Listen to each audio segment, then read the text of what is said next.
So, hi everyone. Hi, Paulie. Thank you so much for being here. I'm really happy that we are having our second talk, and I really expect that we can have like other talks because we have so much to cover, so much that so many people are not talking about, and we need to bring awareness to different and important topics. So, I want to welcome. Thank you. And I just want you to introduce yourself, please, for everyone who is watching or listening to us. Sure. My name is Dr. Paul Gavoni, but my friends call me Paulie. I expect people just to call me Paulie. And I've been in the field of behavior analysis since 2004. I've done a lot of work in education. I've done work in private organizations, and I've done work in sports. And I love helping. I love inspiring people and helping people use the principles of the science of human behavior for helping themselves and others. Right. I love inspiring people, and of course, I've written about a bunch about it, a podcast about it, and it's really my passion. So, and especially when it comes to education, because I think what is more important than educating our youth. So that's where a lot of my passions lie. Great. And I just want to find your book here. Oh, here. No. Well, I don't know if you have your book near you, like easily. Which I have five of them, so it depends which one we're talking Just about. five of them. Oh, so let's already show people, and all of Um, them, people can like buy in Amazon, right? Here's one of them right here. So quick Yeah, responses. Yeah, they're on Amazon. If they Google my name, yep. that's on there. I have the five scientific laws of life and leadership. Here's another one that a lot of people don't know. I've trained world champion fighters using science, but this is a cool one. MMA Oh, science. It's a training, coaching, and belt ranking guide. It's all about using the science of human behavior to I accelerate didn't athletic know. performance. I didn't know Yeah. about that one. Oh yeah, and then I have one called Deliberate Coaching. I wrote that with Dr. Nick Weatherly and Anika Casa and I, who's my road dog. She's in a lot of videos with me. She's one of my co-authors on Quick Responses. We have a new book coming out this summer. It's a second edition of Quick Wins. It was an original book that I wrote, which but I believe is the first book that I know of. If somebody knows better, then they can correct me. But on the application of organizational behavior management through from in leadership in education. So that was 2014 or 16. I wrote that one, and Nick and I have just completely revamped the whole thing. And so that's Quick Wins. And again, it's about the science of organizational behavior management for initiating change in education and sustaining change. So we're excited about that one. Great. So what I think that it's so interesting on what you were saying is that you just show it to me and to anyone who is interested that we can have different applications of the behavior science. So we really like leave our view that many people have it on applying behavior science to autistic kids. Like it is a great science and has great applications for this. But we can also use it in a different perspectives, models, ways. So usually people they don't have this knowledge yet.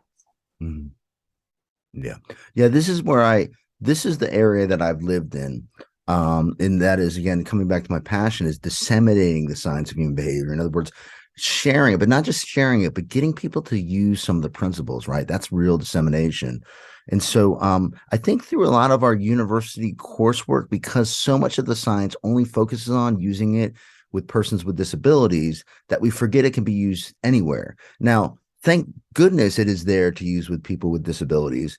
But we won't want to forget that we can use it in anything and everything that we do. Parenting, I use it in mixed martial arts and business and coaching and training and if you like Art, you can figure out a way to use it in art. If you like music, there's a way to leverage it in music, because it's all about anywhere that people are behaving, there are principles of behavior. And if you understand those principles of behavior, you can arrange the environment in a way that gets the best out of people and even gets the best out of yourself. One of the things that people don't understand about the science of human behavior is that it also has to do with our thoughts and feelings and emotions and all those things that we tact. Those are covert behaviors. Now, in the end, those covert behaviors might, produce some overt and escape motivated behaviors that we engage in, right? Because it allows us to get rid of bad thoughts and feelings. But people tend to be not very aware of those things, right? The connection between when I feel and think this way, I do this stuff, and that's not really aligned with what's important to me. And what the trick there is that we need to initiate and engage in behavior that's going to move us towards our values when there's a misalignment to it, and maybe eventually those thoughts and feelings will start to go away. But the point is that science of human behavior even applies to what we think and feel, because that's just an environment within us, and those are just behaviors occurring within that environment. Great. And talking on these different applications of the behavior science that we are really trying to expand, people be more aware of these applications, we have OBM. And you also that it stands for organizational behavior management. But when people think about OBM, they think about business. Like they don't really, in many occasions, connect OBM with education. So what could you tell us about that topic? Yeah, it's usually almost always, until I started talking about it and writing about it, connected with business. So organizational behavior management it's a science of human behavior for making a positive difference in any organization. And a school is an organization, a district is an organization. In fact, a classroom is very much like an organization, because the teacher is like the CEO, and all the students in there are like little employees, and they're all trying to produce something, an important result that we call achievement, right? Student achievement. And so they all have goals that they're working towards, and there's feedback processes, and there's routines and procedures in this. So it's a system that's going on within these classrooms. And so you can zoom in at that level, and it can zoom out to the school, the district, the state, anywhere. Organization behavior management really is like the science of human behavior is the DNA of leadership, and the science or the organizational behavior management is the greatest leadership toolbox. Because when you understand, because the measure of a leader can be found in the behavior of the followers. And so a lot of people will lead just based on the results, but there's a lot of ways to produce results, and it doesn't necessarily add up to good leadership. Like you could cheat to get a result. You could use coercion, right? Forcing people to do things and doing things unethical and making this stuff happen. And that's going to produce the result. My values dictate that, to get the greatest results, we want to bring out the best in the people. We want to do that by systematically leveraging positive reinforcement to help them reach their potential. And if we bring out the best in people and they're happy in the organization, they're performing well, and they're reaching their goals, then there's a really great chance that we're going to get really great results. Because when we leverage positive reinforcement, people will go above and beyond even when you're not looking. As opposed to when you coerce them, when you force people to do things, they're going to do just enough to get by, and only when you're looking. It's why most of us do the speed limit, at least in the United States, because we tend to avoid getting a ticket, right? So we tend to only do it when there's a cop present, right? That's when we're really hyper vigilant on whether we're doing the speed limit or not. But as soon as they are in the rear view mirror, we're speeding back up again, because our behaviors of driving the speed limit are under contingencies of negative reinforcement. So when leaders understand this piece, especially in schools, which I don't know what is more important than education, they can begin to leverage the power of the science to bring out the best in, say, the teachers, so they can bring out the best in the students. Because in order to bring out the best in the students, we have to bring out the best in the teachers. In order to bring out the best in the school leaders, the district leaders need to bring out the best in the school leaders. So there is this connection. And when we do this, we end up getting this amazing result in schools. Like we get great retention. We get, of course, great student achievement. Behavior problems are minimized, morale goes way up. And listen, morale is like a really important thing, because it's tied into like all sorts of mental health issues. If we feel afraid, and it also ties into our performance. My fighters, if they don't feel safe, right? If I don't teach them really good defense, they tend to be very defensive, right? And they can't access their offensive weapons because they don't want to be hurt. And it's the same thing in the organization. If we're beating people over the head and trying to force them to do things, people tend to get like this tunnel vision, right? And so it means they can't access their full repertoire of behavior in order to be successful. And so unfortunately, good people will engage in bad leadership because they see that it's working in the moment, right? They're seeing like, well, if I yell at people or if they force them to do this stuff, that's the only way you get them to do it. It does work, but it's winning the battle but losing the war. You're getting temporary behavior change at the expense of all those other pieces, like long-term pieces like morale and retention, right? And sustainability across the schools. So we really need to, have organizational behavior management in place, to bring in whatever initiative that we have. Like, for example, I work for Professional Crisis Management Association, and we have like a crisis management process in there. Well, we don't want people to have to restrain, right? This is the science of human behavior for preventing and managing behavior, even like very dangerous behavior. But we don't want that to happen. We want to prevent that from happening in the first place. So having a systematic process that drastically decreases the likelihood that students are going to act out by empowering the teachers, right? By empowering the school leaders with this knowledge of human behavior. It's where it's at. It's the key to improving education across the world. Great. And when you say about crisis prevention, like you were saying that in schools in the US, usually it happens aggressions inside schools, like and we are not talking specifically about students with a disability. We are talking about students, and it happens this kind of stuff because I think that people in Brazil are not so used, because we have like a really strong private system and we have a public system. And usually when we see cases of aggression, we are talking about public education, and usually at high school or ninth graders or something like that. But it is not so common, like for many people, the idea of aggression. And when you talk about this, it makes me wonder, like, how usually things happen. I just want to understand and give some what is the background of all of this, because since we have such a different educational system, we could not fully understand the context. Well, okay, so let's I'm going to boil it down to individual, because this stuff can happen anywhere. Now, it might be happening more in the States. It may not be. It all depends on the school that you're at, the environment. If you have and it could, to your point, it doesn't have to just be somebody with disabilities, right? It's neurotypical people as well. And, there's people without disabilities. It happens in both places. But if you have person X, whether they have a disability or not, and let's say they can't do something, right? And they get frustrated. And we keep telling them, I need you to do this. And every day they come in, they just don't have the skills to do it, right? So if you're that person, and now people are trying to say like, well, if you don't do it, you're going to get in trouble. As an individual, how do you feel about that? And your answer is going to be, you feel bad, right? And your emotions get bad. And you start to think about, well, this person is a bad person because they're trying to make me do something that I can't do.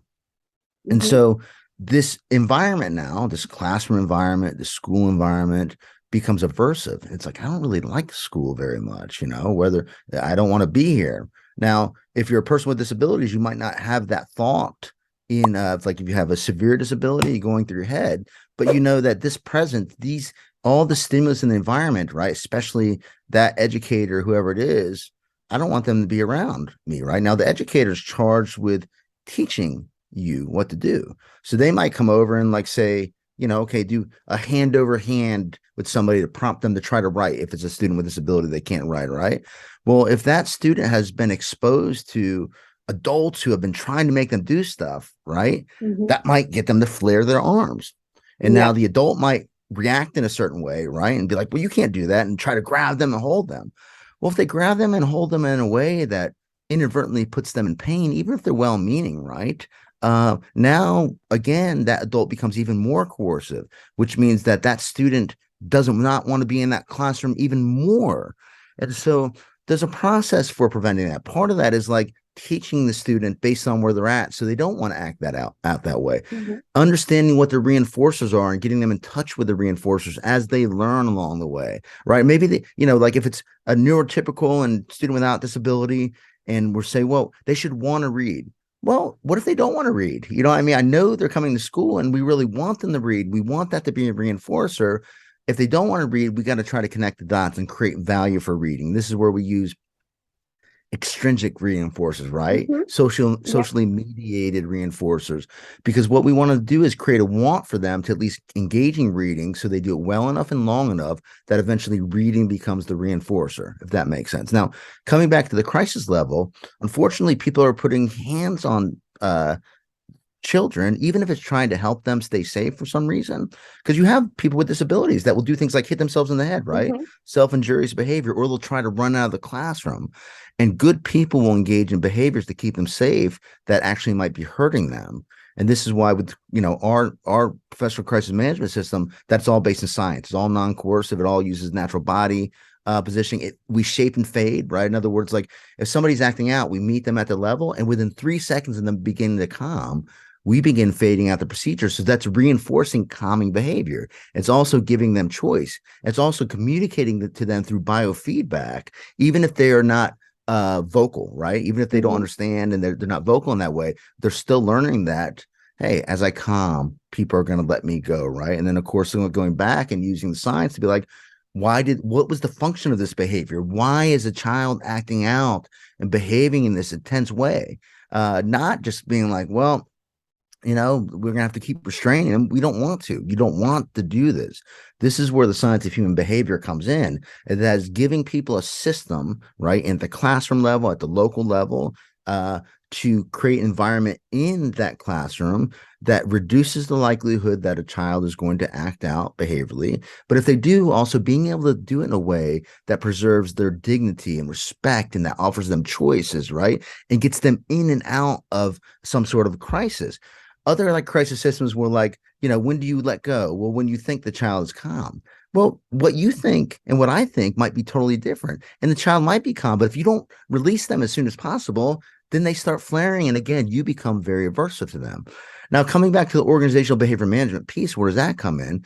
People are trained very well. They should be trained to fluency. And in the science, fluency means that you can do something automatically, right, accurately, automatically over time. And in our system, and I'm bragging on the science here. Of course, this is self-serving because I work for PCMA, but we're the only people who do this. If you come to our training, you are exhausted when you're done. And the reason you are exhausted is because we get you to engage in very high repetition of what you're being taught, right? So that when the time comes, you don't have to think about it. You can just do it automatically. In other systems, in almost any other training you go to across the world, any training, right? But it's most important in crisis management that you're going to go and they'll have you engage in a couple repetitions.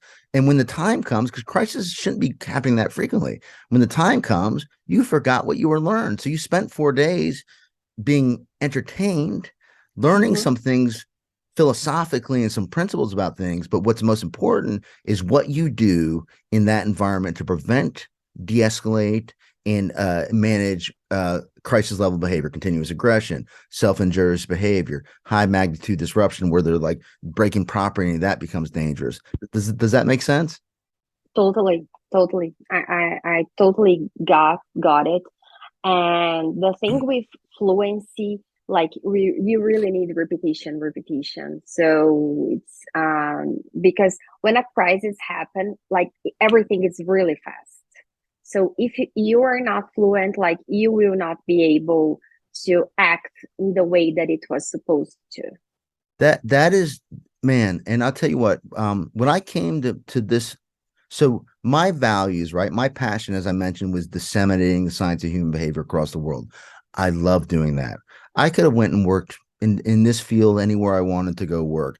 I chose PCMA because of the integrity of the program, because I've never experienced a program that uses not only the science in the training to build fluency, but there's actually science built into these procedures, right? It's been boiled down to exactly what you do scientifically. We're shaping behavior and using positive reinforcement in an actual crisis. It's incredible. It's incredible. In fact, we even use mats. So where other, systems like have somebody on a hard floor, we don't want somebody on a hard floor. That doesn't preserve their dignity. And that makes it so like they don't want to be around these adults anymore, right? Because adults are, even if they're well-meaning, are hurting them because they're putting them face down or face up on a hard floor. That's not good. We require that mats are being used. And that also helps our practitioners. So our practitioners even are safer now because they know what to do, how to do it, when to do it. There's a mat for them and the students who end up calming much more quickly when they're on something that isn't so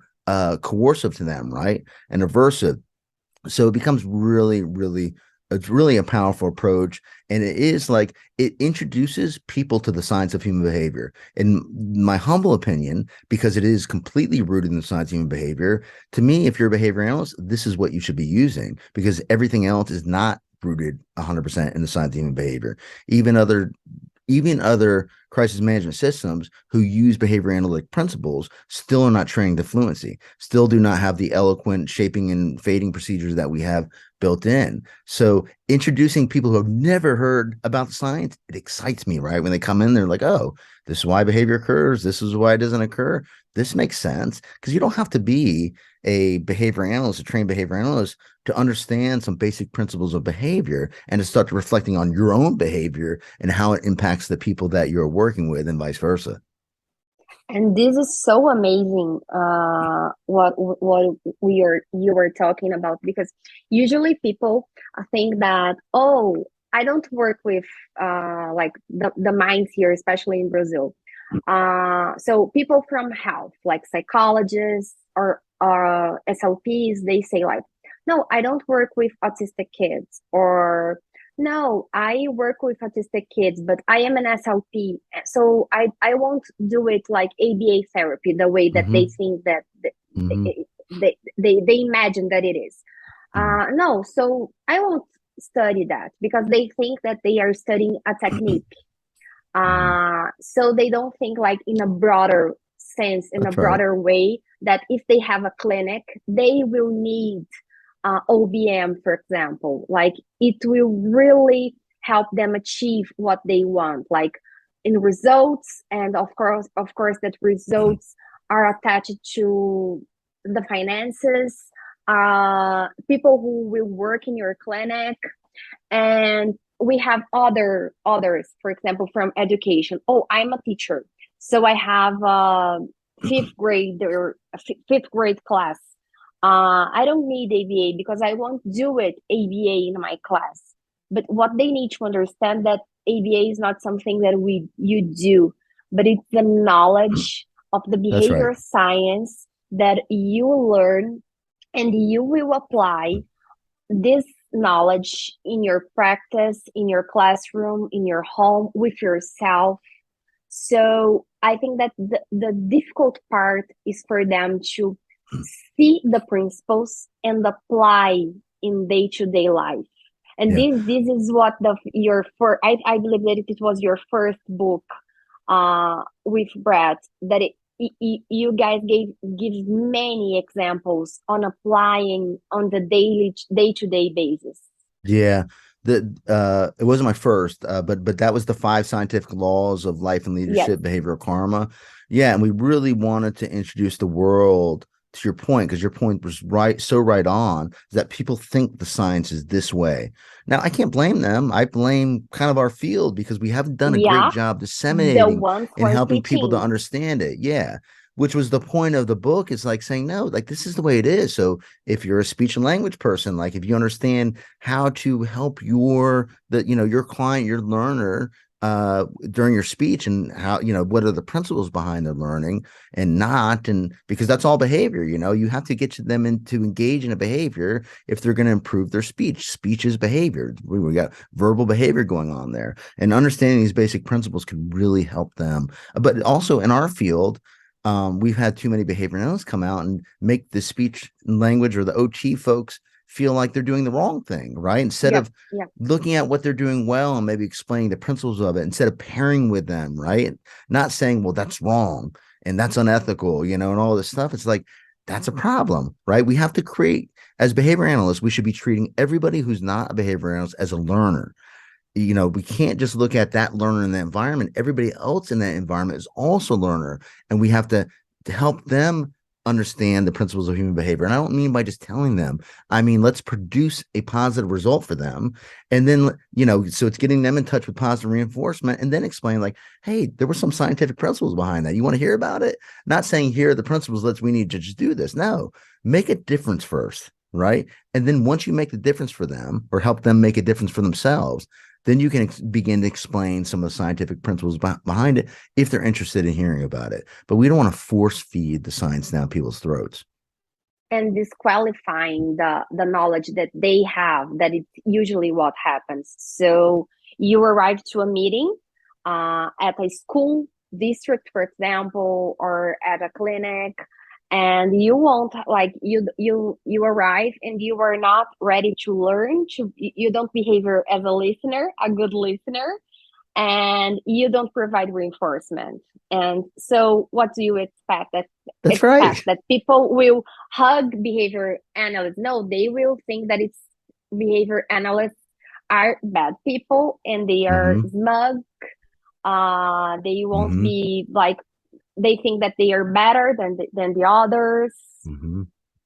Yep, we have to think about, I mean, Anika is very good at saying this, that a teacher's classroom, that's like their home. You don't walk into somebody's home and sit back and just like start telling them what to do. That's not the way it works. You know what I mean? You should meet with them first and get to know them. And hopefully they invite you into their home, and explain to them, find out what's important to them, and explain to them that what you're doing, how it's going to help them reach those things that are important to them.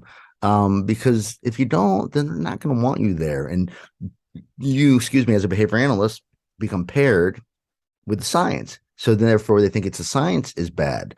And it doesn't mean you're bad either, but what you're doing is you're engaging in bad behavior analysis.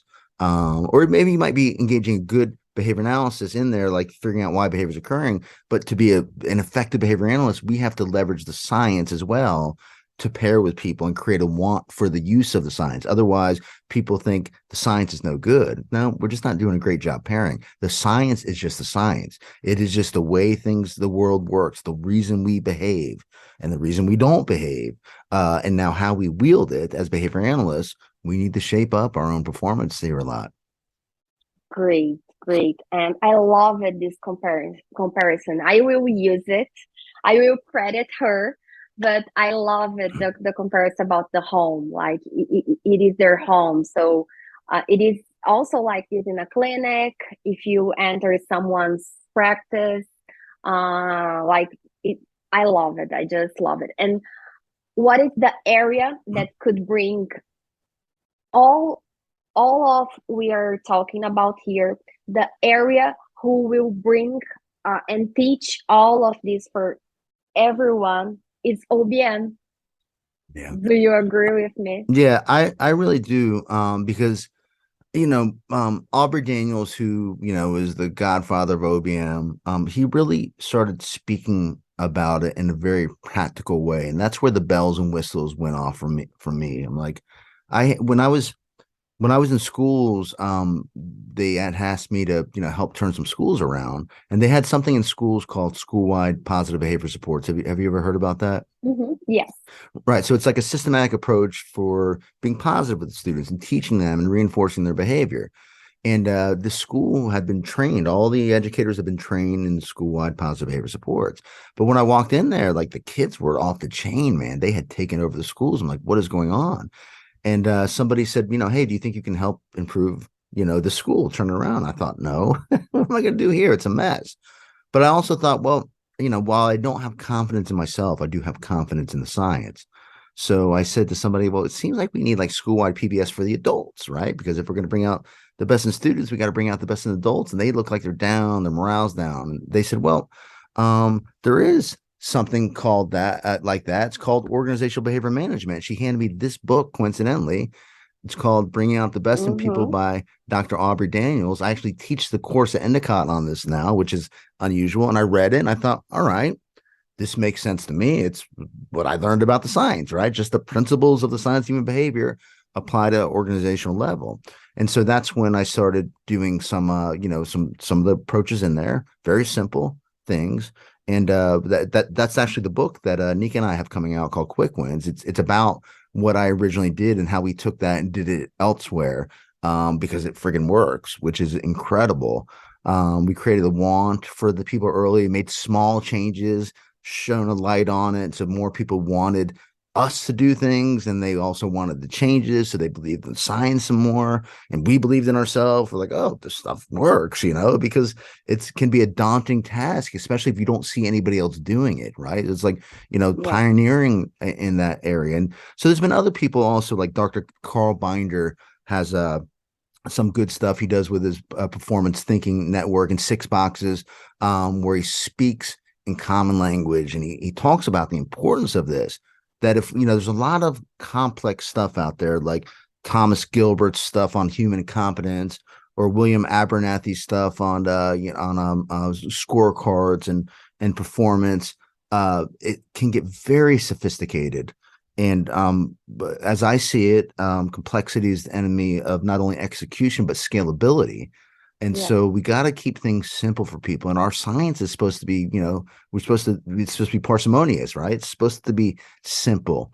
Even though it is complex, when it comes out of us, people need to be able to understand it. And we really want, it's not just enough for us, I believe, to make a change. We have to make that change sustainable, which means we have to help people to understand some basic principles and approaches that are grounded in the science of human behavior. And I think that's where organizational behavior management, which falls under the umbrella of applied behavior analysis, comes in. Yeah, and definitely will apply if you will work at school, or if you run a school, or if you run your own team on your clinic, on your practice. So like everybody needs these. So it really, I think that if people they did not plan at their 2023 planning of studying, definitely OBM should be there. I agree. I think it's everybody. They need to make that OBM should be important. In fact, I think OBM should replace the supervision requirements, because supervision falls under the OBM umbrella, right? So if you understand OBM, then supervision naturally will be, you will approach it that way. And supervision is like performance management, but it's focused on the task list. So, Yeah. getting those principles of OBM and like cleansing everybody of the behavioral myopia they have in terms of using the science, I think OBM is really the way to do that. And we would have better supervision. But I know that this is a topic for another time, but I really want us to talk about supervision and how OBM could um improve the supervision word and everything. So that's a really good topic for us to talk in a near future, I hope. Okay. All right. We could definitely do that. I'd be happy to. Okay, so that's a promise for everyone who will be watching. I think that people will really like it, to talk about this and to know about this. And I will let you go, but that's definitely already. Let's arrange a next talk about this topic. Okay. Okay. All right. Sounds good. Thanks so much for having me on. It's been always fun chatting with you. Oh, it's my pleasure. Great. And thank you everyone who was watching, and leave your comments, please, to what was your biggest insight through this talk, and what you can like really do it for the next week, like after watching what we are talking about. I got out of here with some insights and things that I will already put in place. So I hope that everyone, this could happen to all of you who are watching. Thank you so much.